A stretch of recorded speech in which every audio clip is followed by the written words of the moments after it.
What's up, my people? How you doing? Thanks for checking us out. This is your favorite sports show that talks about only a couple sports. It's the Sports Counterpoints. I'm GB. Brian and Coop are your hosts. I'm kind of the sidekick one time, just seeing what my guys is on. How y'all feeling? Oh, good, man. Feeling all right. Welcome Yeah. back. Welcome back. Yeah, so let's get it, man. Cats getting paid. People getting Yeah, paid. yeah, we're gonna talk about that a little bit. So let's kick off with the NBA. We'll check in a little bit with the NBA. We'll talk about Morant. We'll talk about Pau Gasol. Talk about the NFL, little franchise tag action. Some QBs got paid. Some are going to get paid on a new team. So we're gonna see what that do. And then we'll kind of wrap it up. You know what I mean? So it shouldn't be nothing crazy. Some a little slight. So let's see what it is, man. First, starting with the check-in for the NBA. Um, man, I'm just gonna say I was hating, and maybe the NBA heard me because every game I've watched since our last show has been great.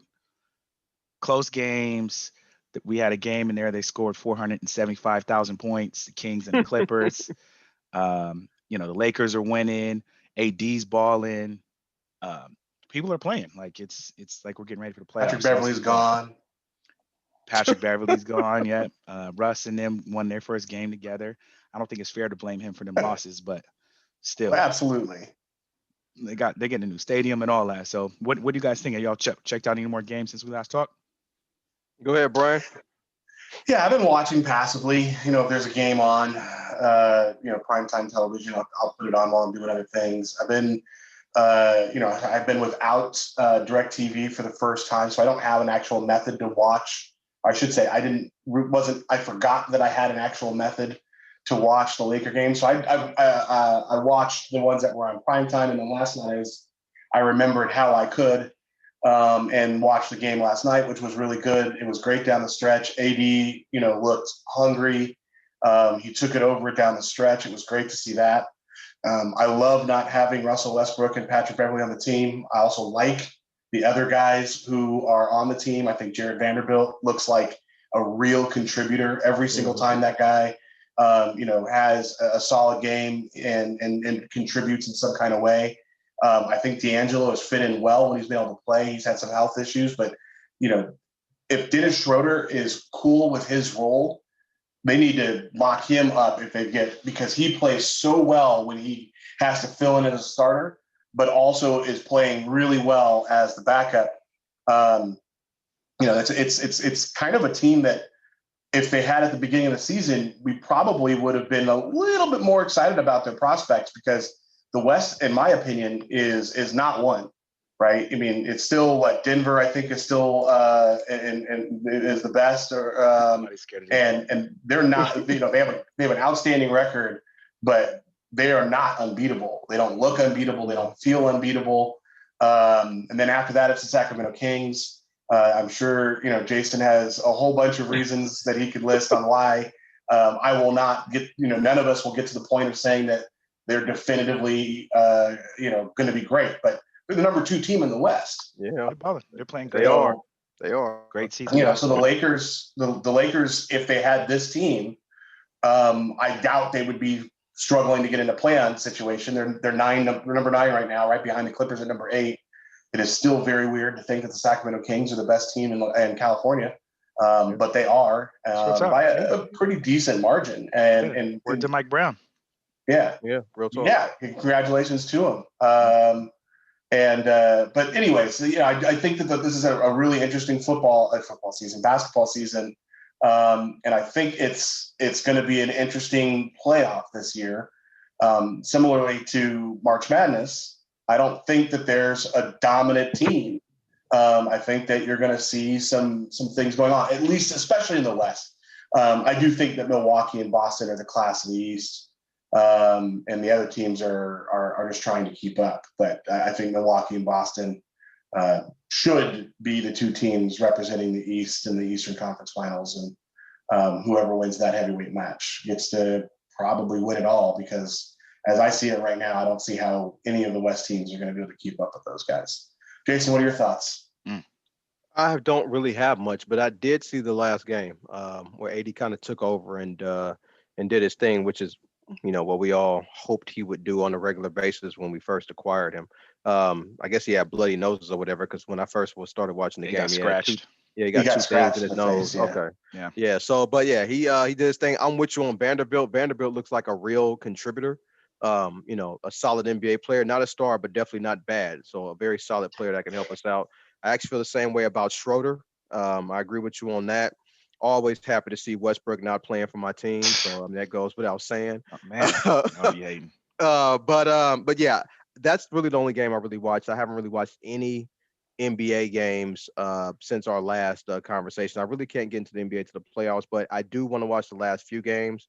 I would say maybe 5 games left in the season, see what the Lakers do, because I'm sure they're going to need that for playoff positioning and try to probably get out the play-in game and probably try to get a 7th, 8th seed or whatever. But yeah. Yeah, they're only a game and a half right out of the six seed. I didn't know that. Okay. Yeah, everybody's close. Yeah. It's super tight. And the 5th seed, which are the Warriors, are 12 games behind, and the Lakers are 14 games behind. And there's 3 teams tied at 12 and a half games behind, which are the Timberwolves, the Mavericks, and the Clippers. I think it's since we're talking about basketball generally, I think some of these other trades and the impact that they've had on other organizations like Kyrie and Dallas that got off to a little bit of a bumpy start, but now they've had a couple of games where they're starting to play together. But there's nothing outside of those two. And so even when they have big games, even when they both scored 40-something points, they still only won by 6 against a not so wonderful team. I don't think that if you remember when the trade happened, I thought that was going to be a crash and burn situation or blow up. I still think that. And then Westbrook, you said, I don't think you can blame Westbrook for the first 4 games.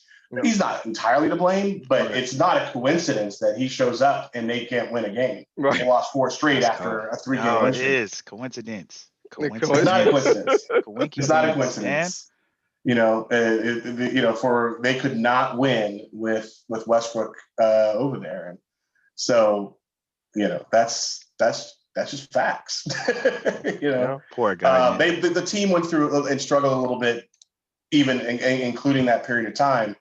But the reality of it is, I'm sure Ballmer was sitting there on the sideline, being excited, and then kind of started wondering if he made the right call. Only time will tell. Yeah, he got a new stadium coming. He ain't thinking about that.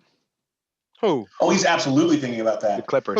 Clippers. Oh, yeah. The Clippers have a new stadium coming, but he's absolutely thinking about that because he's got to get people in seats. Yeah. And those of us in Los Angeles will tell you, the Clipper seats, you can get tickets 15 minutes before, good seats for half the price of the Lakers, who were not even in the playoff picture.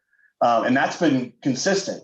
So when they're not downtown and they're back in Inglewood, where people who are going to have to, where people are going to have to travel to get there, I think a lot of people are willing to go and buy a quick ticket after work for a Clippers game that are not going to do that in Inglewood. They could have issues trying to get fans in that stadium, even though it looks beautiful. I mean, it looks like they're doing the. I feel like you benefit from the newness. You benefit from the newness. Maybe the first year. I'll tell you, on a weekday, I'm not traveling over there. I don't care. Yeah. I mean, that's the only thing about basketball, because like in football, the Chargers didn't really have fans like that, but you're able to get people there. But it's only one day a week. Mm-hmm. Every Sunday, it's not a weekday after work. Yeah, no, it's true. It looks nice though. It looks crazy. It's going to be beautiful. So there's nothing wrong with the stadium, but the product is. I mean, when I'm with y'all, I back up off the Clippers. When I'm not with y'all, I be talking again. But man, y'all be hating on them boys, man. Them and Westbrook, man. I don't think it's really hate. It's truthful. I was gonna say, where's the lie? Just tell me where the lie is, and I'll backtrack. All right, maybe it's not hate, but y'all just enjoy it. You enjoy it so damn much. I'll tell you this: I enjoy it because, and I've said this ever since the Clippers started covering up everything in Staples. They started to hate, right? So they went into Staples and decided one season that they didn't want to see all of our history during their games. They left the King stuff up. They left the Spark stuff up. They only covered us up, and that's fine. They were able to do it. But in that moment, they should have either put up or shut up, and they haven't done either. They don't shut up. They talk a lot of trash, and they haven't put up either. All right, man. All right. Speaking of Laker history and jerseys up in those Raptors that they were covering, Pau Gasol, man, jersey retired. What do you guys think? Awesome. You know what? I liked it. I think. Look, Go ahead, Brian. Go ahead. I was going to say, if Powell wasn't like, I don't know that Powell is a jersey retirement caliber player by himself. Agree. But his role as part of the Lakers, sure, I'm fine with them acknowledging that way. But when you look into the rafters of the Lakers, you see Shaq, you see Kareem, you see all-time Hey, Brian, you missed Magic. Go ahead, put my favorite player. Magic, okay. Kobe. Okay. I was talking about big men at the moment, but Worthy. But every single person that's in the rafters, other than Pau Gasol, is an all-time great. Yeah. The main reason I give Pau a pass, and I think everyone gives him a pass, is because of his relationship to Kobe. Right. Because Kobe said, I think he should be in the rafters. Yeah. And then they also did it in a way to show respect to Kobe because they made it so that he is going to be right next to Kobe in the rafters. So much of what happened yesterday was about showing respect to Kobe. I can appreciate that, independent of whether Pau Gasol is deserving of being in the rafters. Because I guarantee you the Memphis Grizzlies retiring his 100% jersey. Well. I agree. I agree with that. That was going to be my point. If he didn't play with Kobe, I would have had a problem of retirement because you might as well just put AC Green up there. He got about 4 or 5 titles his damn self. So, or Robert Horry or somebody like that. But Pau Gasol did play a pivotal part. I never saw Pau as a Hall of Fame player. That's just me personally. He might be, Hall of Fame is very good. Yeah, right. It's a Hall of Good. Though. It's not the NBA. Right. So it counts for Spain basketball. It counts for everything you mean to the game. Yeah, that's true. But as far as NBA, I saw him as a good player, not in a Hall of Fame. And I definitely can't compare him to Shaq, Wilt, Kareem. I can't do that. So no, he's not in that level. But like you said, I think it was more also an extension of Kobe Bryant as to why he got, put up in the rafters at Staples Center. And in fairness, he understood why he was there. Yeah. He understood the moment. He was respectful. He did it all the right way. He didn't go up there and start talking about this was obviously going to happen at some point, blah, blah, blah. He was humble. He paid respects to all the right things. He handled it with so much class that it's just hard to be anything other than you did your thing and I'm good with it. It definitely could have gone a different way. Yeah. It's just, I 100% agree. I just was like, damn, because now LeBron's going to probably get retired. Hopefully not 2 jerseys, should be 1. Just 1. But Lamar Odom was on them teams and Ariza was on them teams. All them were important too.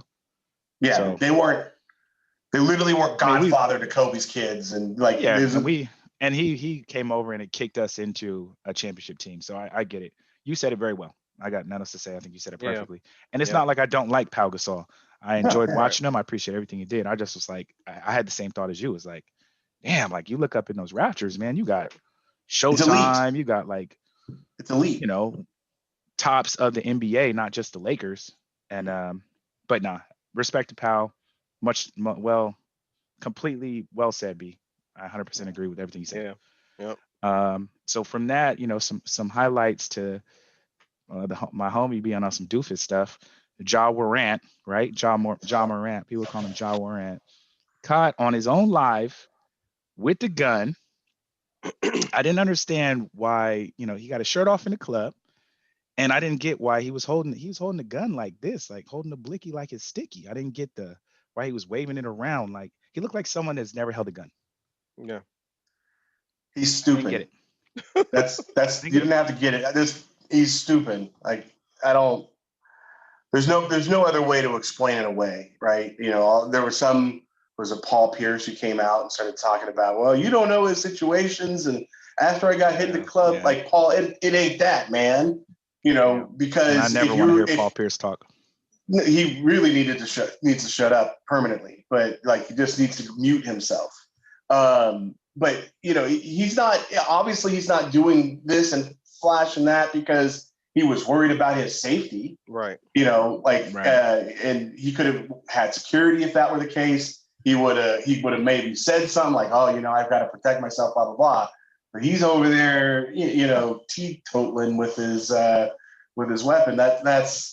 It's just beyond explanation. I will proudly say that I have always thought that he was a knucklehead, and not going to become the player that most think that he could become. And I agree that he has lots of talent. I don't ever think that he was going to make much of it. And now he's just proving that not only on the basketball court, but also in his personal life, he's a knucklehead. Cool. Yeah. Give him 50. I agree with what Brian said. When I have nothing to say about it. I mean, this is one of the reasons why a lot of people are just turned off by the NBA, because these players just do and say whatever it is that they want to do, and nothing really ever happens. And John Morant's gonna be back playing basketball pretty soon. Nobody's really going to care. But I agree, he's an idiot for what he did. Of course, I don't agree with it. I never listened to Paul Pierce, but after seeing what John Morant did, and then we hear about Sean Kemp today, it's just like what's going through people's mind. But hey, whatever. I don't know John Morant. But the vast majority of professional sports players are decent, good dudes. Yeah, they are. I'm not saying they're like they're the crowning example of what you want to be, but right.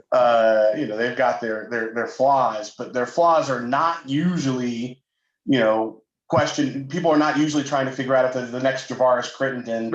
Or anything like that, right? I mean, like, it did not take 2 seconds for the comparisons to Crittenden and John Morant after all that happened, and that is low. Yeah. When you start getting compared to that dude, you went to the basement. Oh yeah, that's the bottom of the that's the under the cell. Yeah. I think Javaris Crittenden, I think he's in jail right now, isn't he? Yeah, he was. For anybody who didn't know, he's a former player. He was in that stuff with Gilbert Arenas. They bringing guns in the locker room and just. He was a Laker. Oh wait, it's good that we mentioned him, because he got traded for Powell. He was in there for Powell. It was Javaris Crittenden, Marcus Gasol, and a pick to Memphis for Powell. So yeah, it's good to and Kwame. And Kwame, and Kwame, that's right. He ended up in Washington, but there's a really great deep dive expose story about Javaris Crittenden and his time in LA. Because he was kind of an outcast, and basically got adopted by a gang, got jumped in. They now know that he was like for real gang banging, not like hanging out with the gang, like actually doing the work. And going to practice. Oh my bad. And there is a great quote from Game Theory where he's interviewing Gilbert Arenas. One of the funniest quotes I heard in a long time. And Gilbert Arenas was talking about how this whole John Morant situation, and he says, I can tell you because of my whole situation. And then he says, well, what would you say? And he says, look, man, I was calling a bluff. And Bomani Jones says, yeah, but that dude may have been holding aces, talking about Javaris Crittenden, because you were messing with somebody you thought wasn't for real, and it turns out he was as real as they could get. Right, all about that life and some. Yeah, all about that life. Yeah. It's sad. I think the worst thing for me is just, Jaw's young, bro. Like, I don't think this isn't like the end of his life or career, but like, even if you're not on some role model type stuff, it's just so much violence that comes to Black men from gun violence. Oh yeah. That why perpetrate that when you're already a model getting away from that to a degree, right? I'm not saying you have to be doing speeches at the high school, but you went the opposite way. And I'm hoping that people around him himself just sees like to change from that, man. Cause I mean, you were playing Memphis where young Dolph was shot in his hometown not all that long ago. So let's not forget like how much gun violence affects people of color, especially young Black men. It's not even worth bringing that energy to you in any capacity, because cats that are really about that life will pop you. They don't care that you play. Yeah, they will rob you. You're not give it up. You will die. So it's not a play, man. Like, so anybody who's thinking of playing around with any kind of weaponry, man, please don't, because people die. Man. But he's just not thoughtful. I agree that this isn't necessarily the end of his career. There are players who have come back from big scandals, Kobe being kind of the poster child for it. But you have to have that moment of clarity and come back and understand that you're going to need to do things a different way. Because as I said in our small group chat, just us three, I do think he should get the 50, which they are entitled to 50 games, at least the rest of the season. I don't know if they will, but we'll find out in the next day or so. And I think there's no limit on the games. I think that 50 games is. I was reading an article that was saying there's no precedent for how many games it could be. It's completely up to Adam Silver's discretion.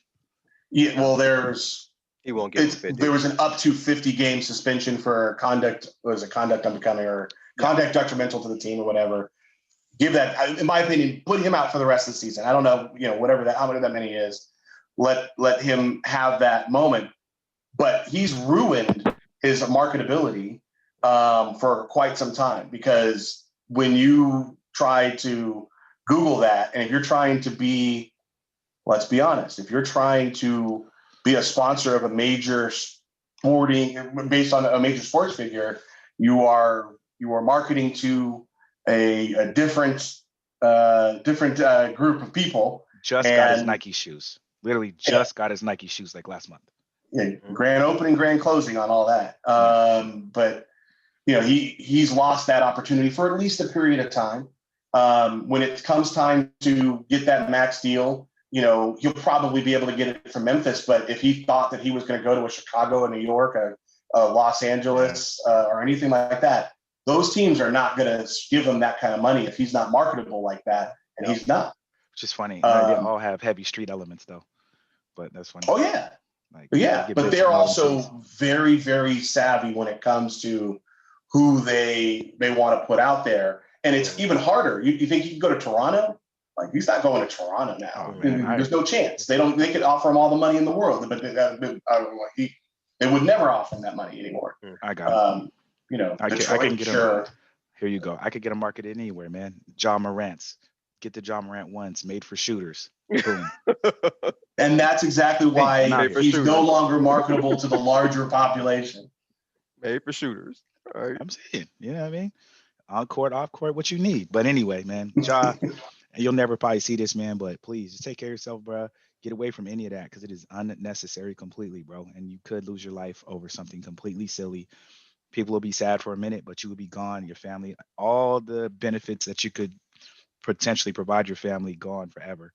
Please, man, just keep balling, bro. You be hooping. It's completely unnecessary. So yeah, man. That's what happened in basketball. Let's slide to the pigskin, man. Wait, before you go, I still want somebody to research what happened to Sean Kemp. Why he doing drive-by shootings in Tacoma? I don't know if people know about Tacoma. Tacoma is hood too. If nobody ever knows about Tacoma, Washington, it's hood up there. And he's been in the legal marijuana space for a while too. Yeah, so I don't know how he's maybe somebody stole out of his one of the dispensaries, but yeah, all right. He's got money for lawyers, like. Oh yeah. Yeah. If you're in that space, you better. Yeah, right. I mean, his life might actually be over. Yeah. Right. This could be, a situation where he spends most of the rest of his life behind bars, loses all of his business, loses all of his money, loses his family, loses everything. 10 years at 53 is a big deal. Yeah. Oh, hell yeah. Oh, yeah. 5 to 10 years at 53 is a real big deal. You get out at 63, you feel like you're 70. You know what I'm saying? Yeah. It can take years off your life. Yeah. And, I don't know many people. I've known a couple people who have spent some time in behind bars, and you are changed. Yeah. They were changed. Period. Especially after a decade. Yeah. Yeah, man. Mm-hmm. So, word. Hey, hope you're all right, man. Rain Man, letting them things off. But anyway, so NFL hypes, man. QB movement. So let's go down the list, man. Let's start with DC. Derek Carr, my former quarterback, is going to go to the Saints. He hasn't signed yet, but I still follow him on Instagram. I saw him get his first care package from the Saints. What do you guys think? I think he gets 4 years, 150. 4 years, 150, yeah. $28.5 million signing bonus and $100 million guaranteed. Look, I think comes out to like 70 guaranteed when you really look at the math. Let me tell you something. Derek Carr should have got that money. Okay. Derek Carr is a top 12 at least quarterback in my opinion. Maybe a top 11, maybe top 10 if I go down the list. But He was the one thing about the Raiders that was steady, that was consistent, wasn't Yep. any problems from him, didn't cause any trouble. Went through all the ownership, not ownership change, but coaching changes, That's the coordinator same changed Lottie everything. Dottie. He He don't just cause went. trouble. He don't bother nobody. That's what I'm saying. He did what he had to do, and he should have went to the NFC South because that's a very winnable division. Those are a lot of, like I said, not so good He's the teams. You got best quarterback in Atlanta. the division Exactly, he's easily the instantly. best quarterback in that Oh, division. by far, not even debatable. Now people say they're happy they went to he went to the Saints. I agree because he's not a cold weather quarterback. I've said that. I think he should go somewhere indoors or somewhere where it's warm. So he with the Saints, and they have a decent defense. But the only problem with the Saints is though, uh, they need to hire somebody to run their cap because I don't think they'll ever be able to build a legitimate Super Bowl contender. And what I What's mean ugly? by that is, Yeah, that's you ugly. know, when Drew Brees' last year, they had $44 million in dead money. Drew Brees retired, $50 million in dead money, and this year is $40 million in dead money. What I Yep. mean by dead money is if the salary cap is 250 million, other teams can spend 250. You go and spend 210.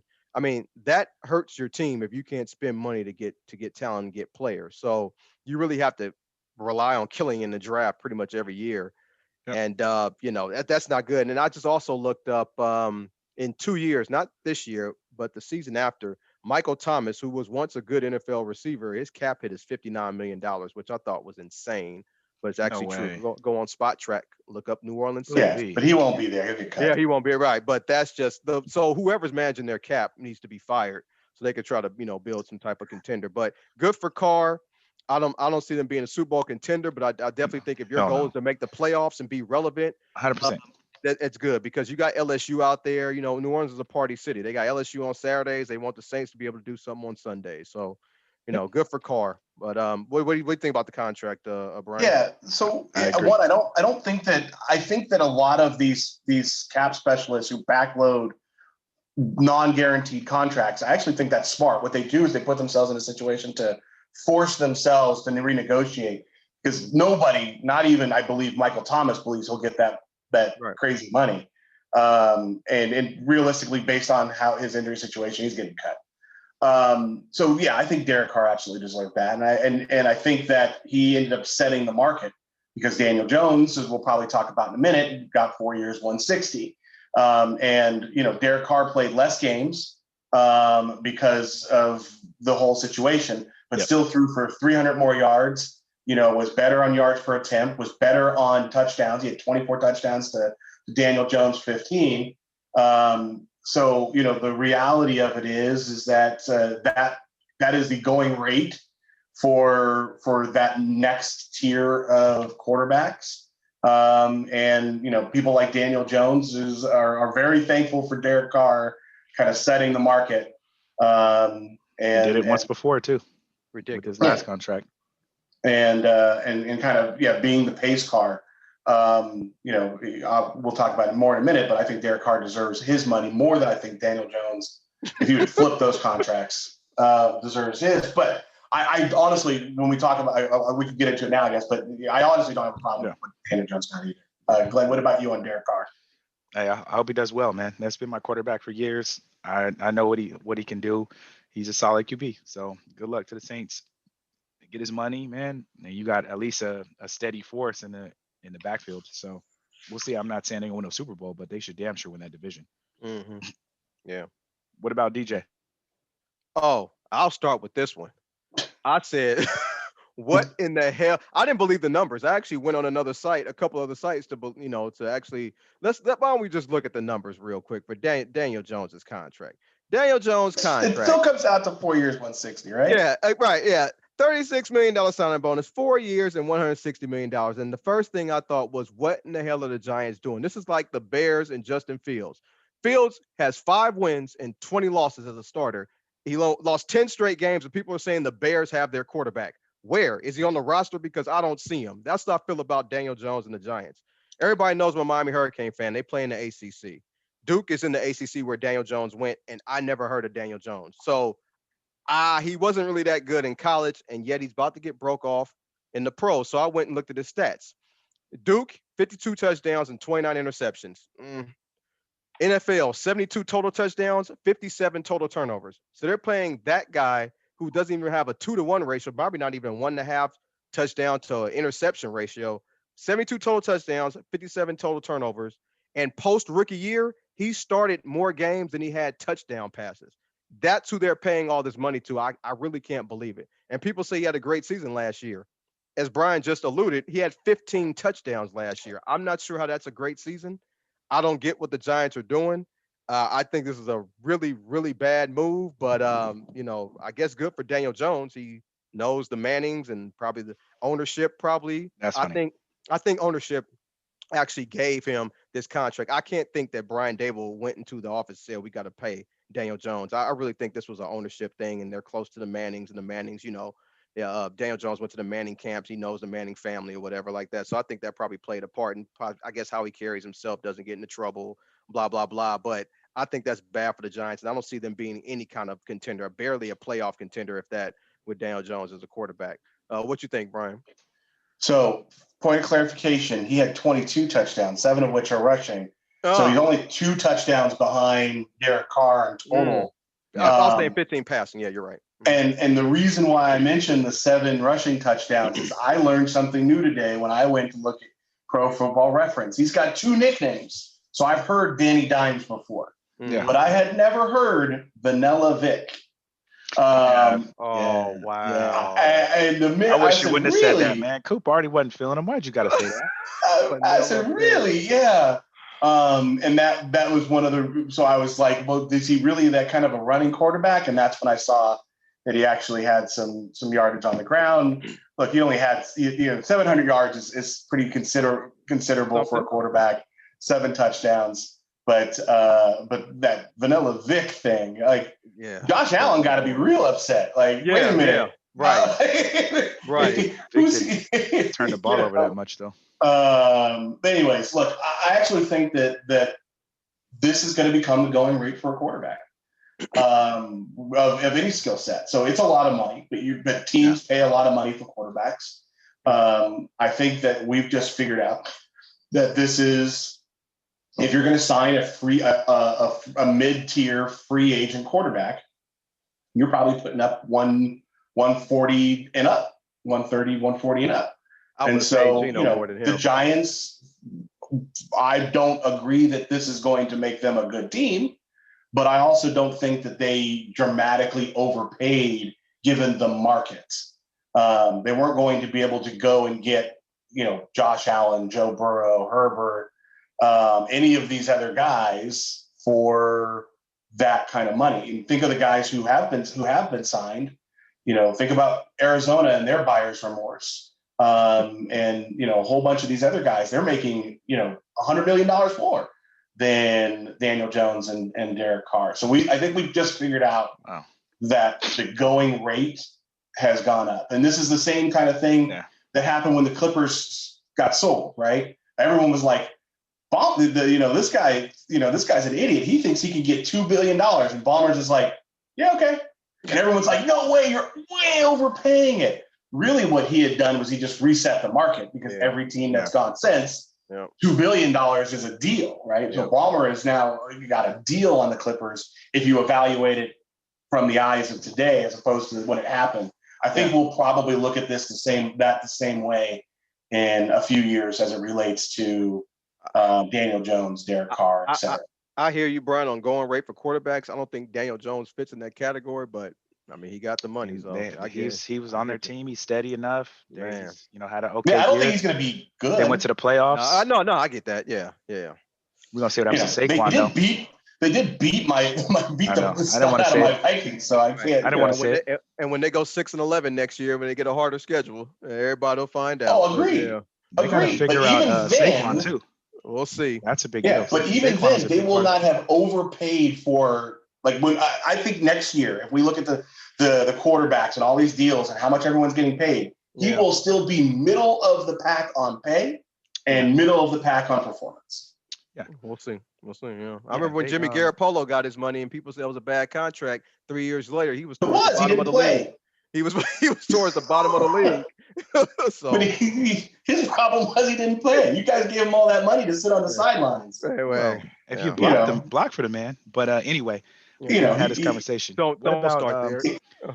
What about Lamar, man? What you guys? We had this conversation. I'm You said you wouldn't I'm pay gonna let him. I'm gonna let Brian go first because I What know happens we now? talked Yeah. about this before. Yeah, go ahead. So I still like Lamar Jackson. I still think he's a top talent in this league. I still think that he won an MVP. You can't take that away from him. And I think his biggest problem, and I was watching something recently that kind of went into this.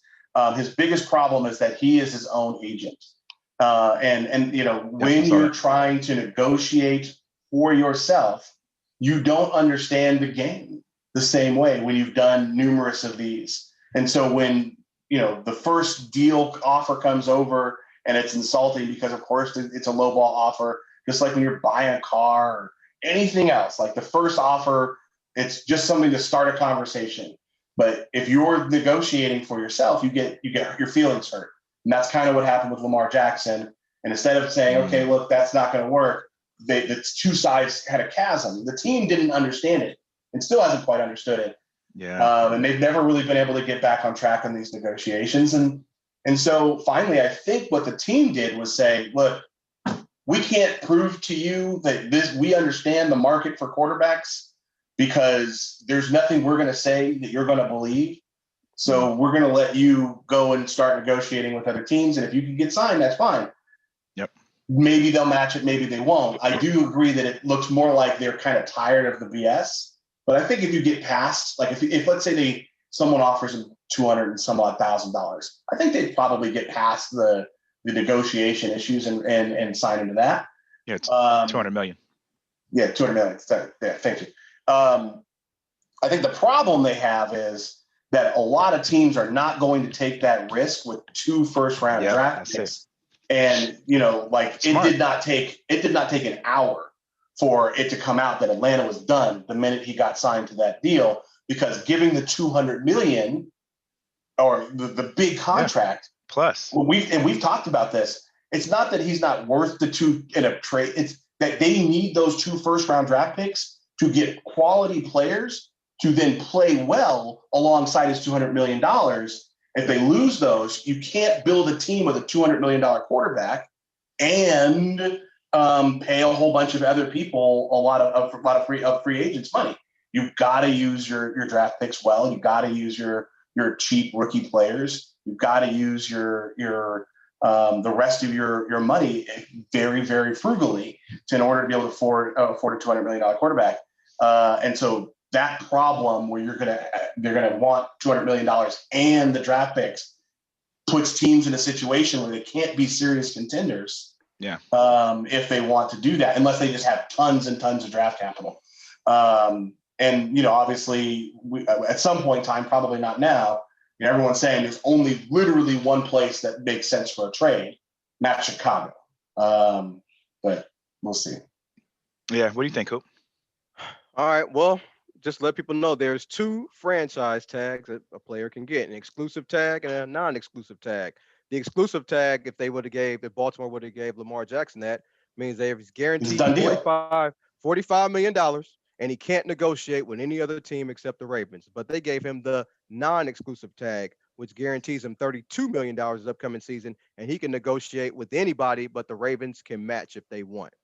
The Ravens are saying the same thing about Lamar as I've said. They like him, but they don't love him. And also, like I said before, I didn't think they're saying that by giving him the non-exclusive tag. They like him, but they do not love him. And like I've said, there was not going to be a huge lucrative market for him just because Dak, Kyler, and Watson got paid. That's not how it goes. His skill set and his abilities is a lot different than those guys. The Ravens think he's worth something, just not as much as he thinks he's worth. So he's going to test the market, and we're all going to see if that theory is true. Because I was never with fans that he's going to get $185, $200 million. I was never with that. And the facts about Lamar is what probably the Ravens are saying to his mom, which is getting back to him. He's missed 10 of his last 22 games. He looks great in the beginning of the season because he's fresh, but he's always banged up at the end of the year because of all the hits and running that he does. And he's 1-3 in the playoffs. So I don't think, and 3 total touchdowns in the playoffs as well over 4 playoff games. So I don't think anybody's trying to break the bank for those type of numbers, especially since he missed last year's playoff game. And the truth is he's not an ascending quarterback. is you get the most out of running quarterbacks the first 5 years. After that, there's a decline because there's no old running quarterbacks in the NFL. And then if you just look at his last 15 games for people who's in the quarterback rating, it's only 85 those last 15 games. So I don't think anybody's rushing to cash Lamar out. Now, I do think he's going to get money, and it's not the money that he thinks that he's going to get. And I agree with you, Brian. His mother being his agent is very bad because the NFL team doesn't want to ruin a relationship with an agent because they want other players the agent has. Well, in this case, that's not the case. And also, good agents don't tell players, bad things, about what the team is saying about them. But here, it's directly to Lamar. So now Lamar is taking all this personal, as he should, because he's hearing all the bad things that the Ravens have to say about him, and he feels disrespected. And also, his suitors are drying up. Like you said, Atlanta said they're out, and Miami said they're out. And I think another team also said they're out on Lamar too. And I would venture to believe the Jets are out as well. So I think he probably has to stay with Baltimore and play on that tag of $32 million, or at least negotiate a long-term deal for less than what he wants.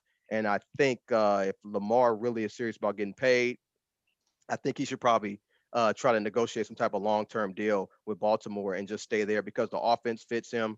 The city seems to like him. The players seem to like him, and he played well there. So I don't know. I don't know. What you say, Brian? I was going to say, I see it differently. I don't think that they're saying all the things that you think that the statement made. I think that they honestly were like, look, we can't tell you that you're only worth $200 million and have you listen to us. So you can go out there because they're willing to offer him $200 million. They weren't willing to offer him more than the $230 that Kyler Murray and Deshaun Watson and Russell Wilson got. And that's the money that he says he wants. He says, I want to be a Russell Wilson at 245, Deshaun Watson and Kyler Murray at 230. He wanted to be in that stratosphere. That's $40 million is a lot of money. He's not going to get that, but he'll get $200 million. Okay, so the primary. If he said he wanted $200 million, if he said I'll take $200 million right now, Baltimore would have signed him. But he wants $240, and they want to do $200. Okay, so the primary way people show how they feel about you is compensation. I don't think Lamar's getting 200. If you ask me, that's what they're offering. Okay, they want him at $200 million. They don't want him at $240. Okay, so what do you think? Okay, let me tell you actually a different question. And that's not guaranteed money. What do you think his guaranteed money is going to be, Brian? Yeah. What do you think his guarantee is going to be if he signs at $200 million? At $200 million? No, it doesn't matter. Just guaranteed regardless. So what do you think his guaranteed money is going to be? If I can't really, crazy is hard to predict. But what I'll say is this: I think he gets a $200 million deal. Okay, right around there. And I would say that there's a very large signing bonus, and probably 150 or so of that is guaranteed money. Okay, so that's the range I was going to say. I was going to say between 140, 150 guaranteed is what I think he would get if he signed with them. And by percentage, that is the same as Kyler Murray. No, wait. I was thinking like 85. No, wait. I take it back. I'm thinking $150 million contract and then total contract and then guaranteed. I'm looking at a number. I'm thinking between 85 and 95 million guaranteed. That's what I'm thinking. $150 million contract, 85, 95 million. Producer, please write that down. We will definitely be back on that. We're going to revisit that. I think there's a La Sisters lunch somewhere that we can make next week when you're in town. 150 he's not going to make less than Daniel Jones. That's. I mean, I know he's Vanilla Vic and all, but it's going to be tough. All right, but check this out though. So he remember Brian. He got that tag, that non-exclusive tag, the day before Carr got $37.5 million. Gino got 35 million, and Daniel Jones got 40. But they had to give him the non-exclusive one to prove their point. If they gave him the exclusive tag, then there's no more negotiations. It's a done deal. He's going to be with that team. Yeah. By giving him the non-exclusive tag, right, and letting him and his mom go into all these other teams, and all these other teams will tell him and them the same thing that Baltimore's been saying. You ain't getting $240 million. You're not getting Deshaun Watson money. You're not getting Kyler Murray money. You're not getting Russell Wilson money. That $200 million deal that we'll offer you the same one Baltimore's been talking about. Okay, but look here, Brian. So the 2 picks. But I'm thinking this though. you're very sure that Baltimore is going to give him $200 million, yet no other team is going to give him 200. So why would Baltimore give him? No, 200? I disagree with that. I do think other teams will come and will say Really? Oh. Yeah, I think the problem here, Who's the and the suitors, reason Brian? why he's losing suitors is not the money. It's the 2 picks that have to come along with it. I Right think now. it's both. And Baltimore all season, it's been the rumors or whatever you want to call it. They value him at 200 million, and he wants that next stratosphere at 240, 230. See, and he's not going to get that. And it's $40 million is 20% of that contract. It's a lot of money. I disagree. Is because of the picks. Because it's you give up 2, 3, 4 first round picks for your franchise quarterback. I don't think it's because of picks. I think it's because of the money. And I think it's because he's not ascending. I think that's why teams are scared. I don't think it has nothing to do with picks. We gave up 3 picks for Trey Lance. I think it has everything to do with picks right now. And I still think he's going to be able to find somebody who will throw that up there, knowing full well it's going to get signed. That Baltimore's going to do it. Yeah. And there's always. Remember when we used to have, we used to have this in the NBA. You had you could go and test free agency, and then they could they always match. And it's the team's way of saying, we can't talk to you. You won't listen to us. We know our business, and we know you're at $200 million or 205 or whatever the hell the number is, but you won't listen to us. You want 245, and you think you're going to get it elsewhere. Go right ahead. All right, and when he comes back and finally comes back and says, that $200 million you guys are offering me, that's what I'm hearing from every other team. Yeah, I want to stay in Baltimore. Let's get this deal done. And Mom and Lamar Jackson will be more amenable after they hear it from someone else. It's just like my kids. Man, I can't tell my kids a lot of different things. Glenn can come over and say the exact same thing. And they are in. It's just sometimes you need to hear it from somebody that's not your family. I'm on record. He's not getting 200 million. But you know what I mean. Yeah. Under 200 million. Yeah, under 200 million. I thought it was brilliant. It's a brilliant move by Baltimore. Additionally, no one really signs people to the exclusive franchise tag. Typically, if you weren't able to negotiate. Well, Kirk Cousins. Well, yeah, but if you weren't able to negotiate them with him previously, you're not going to be able to do it on an exclusive tag now, where. You know what I mean? So you have to go non-exclusive. Every player that got a tag this year was non-exclusive. Makes sense. Giving up 2 first-round picks, it's a major deterrent, I think. And that it's brilliant. He goes out, hey, go negotiate, figure it out. If you can get it, if you get the 240, go for it. We'll take the picks. Done deal. But otherwise, we'll match the lower value, whatever it is. And the exclusive tag pays him because it's average of the top. What is it? 5 players in the league. That's the exclusive. He didn't get that one. Yeah. He got non-exclusive. Yeah. Wait, listen to what I'm saying. The reason why they don't do that, they wouldn't do that, is because they need to be giving him the money that they say that they don't want to give him, because the top 5 guys are all $50 million guys right now. Right. Yeah, so, and when this all comes and said done, he's going to be a $40 million guy. Yeah. So they wouldn't be able to. They would be giving him more than they were willing to. I don't know about 40. I think 47. 47. Oh, wow. Oof. 47. A year? That's not every year. That's not every year. $47 million a year for Lamar Jackson? Yeah, but we know about the cap hits, bro. Like it's going to be 1 year, you're going to be 47. 200, 150 guaranteed, a big signing bonus. God, that's the way that all the teams are structuring it, because the signing bonus gets stretched out over the course of the contract. So they're able to stretch out that big lump sum. They're able to reduce the signing bonus. If you look at Patrick Mahomes, is a great deal. If you look at his base salaries for some of those years, I'm looking at it right now. It's fantastic. The 10 years was great because they could spread it out. It's fantastic. They gave him a truckload of money, and they were able to spread out that massive signing bonus. And yeah. I don't. He's not over $50 million until 2027. Yeah, I don't. It's like 2 years. There's 2 years. There's one where he makes damn near $60 million. Yeah, that's 2027. But that's brilliant, bro. Like, and then 29, he also gets the 40, 37, 41. You can work around that. He can always renegotiate if he wants more talent. I don't see Lamar getting 200. But yeah, the 2 first-round picks, I get that if it wasn't a quarterback, but it's a quarterback. I think people play that for the right guy. But a non-quarterback, I wouldn't play for 2 first rounds. Back-to-back years. But we'll see. We'll see when he gets paid. A solid squad. All right. We'll see. So yeah, we're gonna see. So man, wrapping it out. What's a bunch of hogwash, guys? What y'all got this week? I finally got something.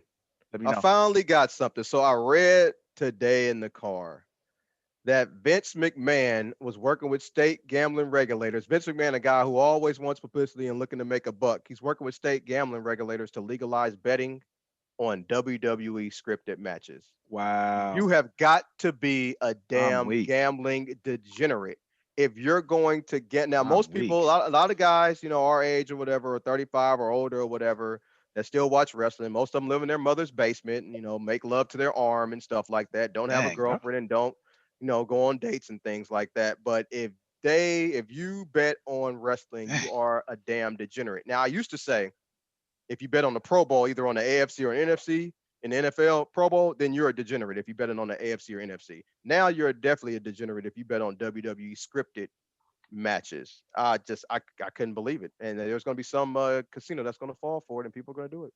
Okay. That's Yeah, hogwash. hogwash to me. Yeah. All right. B. And that's definitely how hogwash. Yeah. Look, what I was planning on talking about, we ended up talking more about in the conversation portion, which was talking about John Morant. I definitely think that the lack of a statement and a decision on him being suspended for a longer period of time is a bunch of hogwash. The league should have come out quickly, definitively, in conjunction with Memphis, who's doing an investigation of their own, and said he's out indefinitely. And then later on, a couple days later, after they got the information, said he's done for the rest of the season, or 50 games, or whatever, however they have to phrase it. But Yep. and it's just it lets me know that there are still players that the league wants to tout, and they're afraid of their ability to tout their future.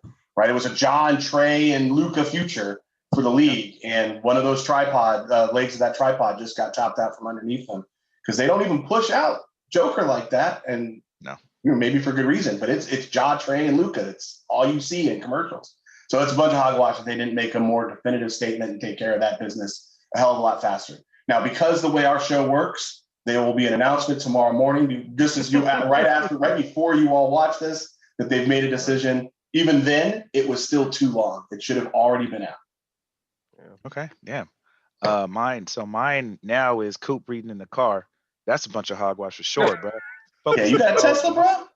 I know you getting that traffic, man, coming from the city, but focus. Yeah, I was in traffic at a stoplight, man. I was just scrolling through my phone and I saw it. I was like, oh God, yeah. Man, mine. So a couple quick things. One, anybody around John Morant who isn't looking out for him in any capacity, and y'all let him go out like that, Full of it too. bunch of hogwash, bro. Got that That's hella Mike hogwash. Vick friends. Yeah. That's trash, bro. Like I can't imagine being able to do that, unless I'd have to be around none of you. And maybe he was completely solo, which would make sense why you'd have the gun, but there's no way any of my homies, any of y'all would allow me to be on something like that. There's no way. Like phone would have got slapped out my hand off top and I probably would have got slapped. So I do appreciate y'all for that, man. But hopefully whoever's around him, y'all are on some trash. That's it. Man, hey, remember Glenn shouts out to Lance, man. We had the barbecue at Pop's house, man, your house. And we went out to the store to get ice and we had drink in our hands. And when we came back with the We ice sure and that did. red cup, Lance was on our behind. Like, Yeah. you do not do that. So yeah, real talk. Yep, Real exactly, talk. bro. Like, so yeah, exactly, man. So yeah, that was mine. Um, and then sliding into the minute to win it, man. That's the last segment. Which y'all got? Man, I don't have anything. I just want to thank everybody for watching, tuning in, listening, putting Absolutely. up with my voice every week. So Yeah, appreciate that. if you made it to this part of the show, you really mess with us. Man, doubt. Yeah, the only thing I was going to say is fairly well to Jim Boeheim, who announced his retirement this year, earlier today, after 47 seasons. 47 seasons. That man has played. He's coached at that place longer than I've been alive. Not Jason. But Hey, it wasn't me this time. but anyways, look, he's had some really wonderful seasons. He's been a very interesting coach to follow, and I just wish him the best of luck in retirement and life and all that other good stuff. And it's fairly well. Like I've always said, you spend that time in a place that looks like a women's prison, you definitely They've earned it. This guy, Definitely. of course. Coop Bar is bringing it home. Mine, man. So Women's History Month, um, and on the tail of Black History Month, actually mine is for Swin Cash. Hmm. So I don't know if people know about Swin Cash, but she won 2 national championships at UConn. Then she went to the WNBA, won 3 WNBA championships, played over 500 games for multiple teams, Basketball Hall of Fame, and also now is the vice president of basketball operations for the New Orleans Pelicans, which is Hmm. super dope. She's the first black woman to hold that position. Um, she's fire. Like always been around the game, been nice, like actually nice on the court, and now has that high executive ranking for the Pelicans. Super dope. So my shout out is to Swing Cash and powerful women everywhere making it happen, especially Yeah. in sports and things we love. So appreciate all y'all. Yeah. Swing cash. Try to get Zion to play half the season. That's all. Yeah. Real I mean, talk. I'm sure she's working on it. But yeah, No so doubt. No that's our doubt. show. It's March 8th, 2023. We'll catch y'all next week. We're doing Wednesday this week, Wednesday next week, and we'll all be together during March Madness. So should be fun to all be in the same room and yeah, make it our prediction. So thanks for checking us out. We'll catch y'all next time on Sports Counterpoints. Thanks.